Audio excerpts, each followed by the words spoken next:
అమలులో అధికారులు వారధిలా పనిచేయాలని తెలంగాణ వైద్య ఆరోగ్య శాఖ మంత్రి దామోదర్ రాజనరసింహ అన్నారు. సంగారెడ్డి కలెక్టరేట్ ఆవరణలో ఇందిరా మహిళా శక్తి పథకాన్ని మంత్రి ప్రారంభించారు.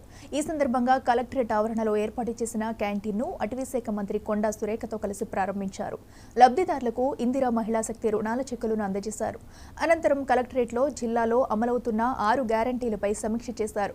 అక్రమ మైనింగ్పై ప్రభుత్వం ఉక్కుపాదం మోపుతుందన్నారు. అధికారులు బాధ్యతగా వ్యవహరించాలని హెచ్చరించారు. దేవాదాయ భూములు ఆక్రమణలకు గురి కాకుండా కాపాడాలని అటవీ శాఖ మంత్రి కొండా సురేఖ అధికారులను ఆదేశించారు. ఇవన్నీ కూడా డిపార్ట్మెంట్ వారీగా చర్చించడానికి ఈరోజు మనందరం కూడా ఇక్కడ కూర్చున్నాము.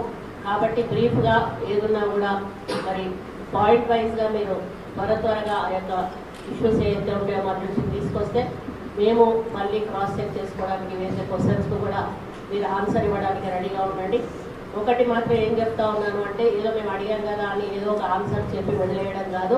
మీకు కరెక్ట్గా తెలుసుంటే చెప్పండి, లేదు అని అంటే తెలుసుకొని చెప్తామని చెప్పండి. అంతేగాని ఏదో ఫాల్స్ ఫిగర్ చెప్పేసి ఇక్కడ మర్చిపోదాం అనేటువంటిది మాత్రం కరెక్ట్ కాదు. అటువంటివి ఏమైనా జరిగితే తప్పనిసరిగా కలెక్టర్ గారు అధికారుల మీద చర్య తీసుకోవడం జరుగుతుంది, క్రాస్ చెక్ కూడా చేసుకోవడం జరుగుతుంది. కాబట్టి అధికారులందరూ కూడా కరెక్ట్ ఇన్ఫర్మేషన్ తోటి ఇక్కడికి రావాలి, కరెక్ట్ ఇన్ఫర్మేషన్ మంత్రులకు ఇవ్వాలి. ఏదున్నా కూడా మళ్ళీ మీరు డౌట్ ఏదైనా రేస్ చేసినప్పుడు కరెక్ట్ ఆన్సర్ చేయాలి.